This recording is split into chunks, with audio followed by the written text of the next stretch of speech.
What's up, movie fans? I am here with a very brief, spoiler free review of Once Upon a Time in Hollywood. This is the ninth and potentially one of the final films Quentin Tarantino will be making. He has said that once he's made 10 films, he is done. These are passion projects for him. He spends 3 to 5 years on each film, and that's it. Uh, his whole life is devoted to the film. This film takes place in 1968 and 1969 and is definitely a love letter to Los Angeles in the 60s. It takes place in real life universe, but it has definitely some elements mixed in from the Tarantino universe, along with fictitious characters.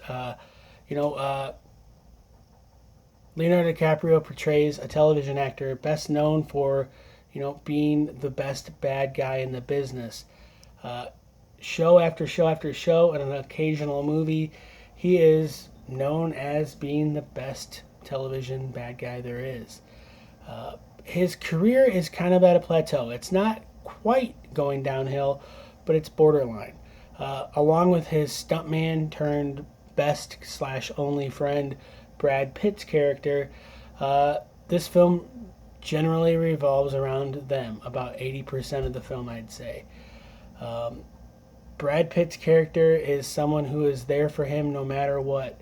He's the chauffeur, he's the stuntman, and he's the guy that's helping keeping him in line and keeping him moderately sane. He's a little underappreciated, and you kind of get that fleshed out throughout the film.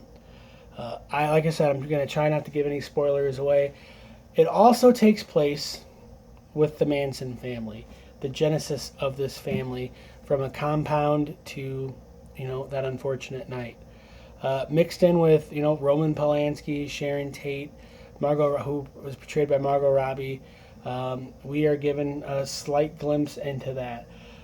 Much like some of his other films that use real life elements like Nazis and Hitler, there is kind of embellishments and different things that happen, kind of what you would want to happen. The movie is really, really good. It's 2 hours and 45 minutes. I was kind of worried, but that's about the length of his average film. It didn't drag for me at all. It is not this action epic movie like an Inglorious Bastards. It's not this speak heavy film like a Pulp Fiction with action, but it is just kind of a chill California film about acting, about actors, and what they go through. Leonardo DiCaprio is phenomenal in this film. There's one scene in particular with a little girl actress, or actor, I should say, who's phenomenal. Just one of the best performances, and Leonardo DiCaprio is just phenomenal. Brad Pitt is phenomenal as a supporting role, who's more of a lead actor himself. He kind of shares that role, that lead, even though he's a stuntman. It's kind of funny. There's some odes, there's some classic, there's some returns from some classic regulars in Tarantino films. Don't want to say who they are, but there's some bit roles that are definitely prime choice for some of these classic actors and actresses throughout previous Tarantino films. I really enjoyed it. I think it's worth checking out. Like I said, the ending is kind of, hit or miss for some people. I'm fine with the ending. You don't need, I don't want to spoil it. I think it's worth checking out. I hope you do get the opportunity to watch it and give it a shot. Lots of great attention to detail in this movie. I'm blown away. Like the billboards, the ads, the music. It made you feel like you were part of the 60s again. And of course, I was never part of the 60s. I was born in 86. So I definitely was not around, but I grew up watching these films and seeing these commercials. And if you see it, stay through the credits. There is something during the credits, and I think it's worth checking out. So I give it a thumbs up. It is a very interesting film. It's not his best movie. It's definitely not his worst movie. No offense, but I think Hateful Eight might take that. I'm not counting. I think it's called Wide Awake. I don't know. I think that's what it's called.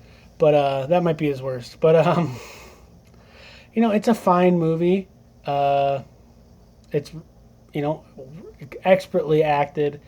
It's shot well. There's not all these millions and millions of jump cuts throughout like you see in a lot of modern day film. This is a filmmaker who knows what he wants to make, and he shoots it expertly.